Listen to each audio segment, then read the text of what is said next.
అబ్బా ఎవలి పెద్దాయనే మంచిగా పొద్దుగాలనే తానం చేసి అడ్డంబోటు పెట్టి మంచిగా ఊగుడుబల్ల మీద సాపుకొని ఉయ్యాల ఊగుతున్నాడు అనుకుంటే మీరు పప్పుల కాలేసినట్టే.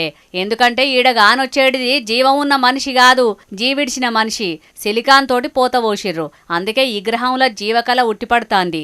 ఇంతకెవలీనే ముచ్చటేందనంటే కామారెడ్డి జిల్లా జుక్కల్ నియోజకవర్గంలోని డోంగ్లీ మండలం గీనెది. పేరు హనుమంతరావు. 2 ఏళ్ల కిందట గుండెపోటుతోటి జీవిడ్చిండటనుల్లా.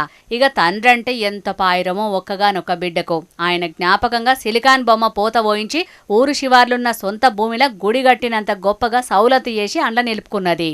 అసలు గిది పోత పోసిన బొమ్మ అంటే నమ్మబుద్దే అయితలేదు కదా అనుల్లా. బిడ్డకు తండ్రి మీదున్న పాయిరం అసొంటిది మరి.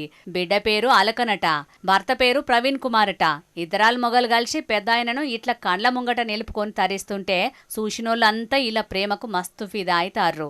చిన్నప్పుడే తల్లి దూరం అయితే తండ్రి మస్తు గౌరంగా పెంచిండట. ఇక అసొంటి తండ్రి కూడా 2 ఏళ్ల కిందటనే జీవిడ్చేటాళ్లకు పానం ఎంత తల్లడిల్లిందో. 12 లక్షలు ఖర్చు పెట్టి గిట్లా మళ్ళా తండ్రిని కండ్ల ముంగట నిలుపుకున్నది కన్నబిడ్డ. గొప్ప ముచ్చట కదా. నా పేరు అల్కా, మాది డోంగ్లీ. మేము రీసెంట్గా నాన్న స్టాచ్యూ చేయించడం జరిగింది. సడన్గా నాన్న స్ట్రోక్ వల్ల దూరం అయిపోయారు. అది తట్టుకోలేక నాన్న మా మధ్యనే ఉండాలి అనే ఆలోచనతో ఒకరోజు నేను ఇలాగే వీడియోస్ చూస్తుంటే సిలికాన్ స్టాచ్యూ గురించి తెలిసింది. అది బెంగళూరు అండ్ ముంబై ఇలా అడ్రస్ వచ్చేస్తే బెంగళూరులో ఒక 2 years పడుతుంది అని అన్నారు. ముంబైలో అయితే 14 months పీరియడ్లో ఇచ్చేస్తామని చెప్పారు. మేము అక్కడే చేయించాము. ఇయ్యాల రేపు బతికున్న అయ్యవ్వలనేగా అంతలేరు. అసొంటిది జీవిడిచిన తండ్రి మీద గౌరాల బిడ్డ గింత పాయిరం చూపెడుతున్నదంటే హనుమంతరావు సారు ఎంత పుణ్యం చేసుకున్నాడో కదా. బతికున్నప్పుడు అచ్చం తండ్రి కూడా గిట్లనే ఒరిగేదట బల్ల మీద.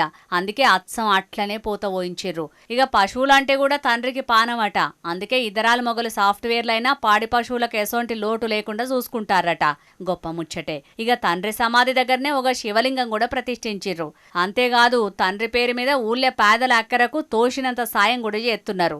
ఏమైనా పెద్దాయన జీవిడిసి ఏ లోకానున్నాడో గాని కంటే కూతుర్నే గనాలి అన్నట్టు గొప్ప కూతుర్నే గన్నాడు అని అనుకుంటారు ఇప్పుడు గీ ముచ్చట తెలిసిన జనాలు.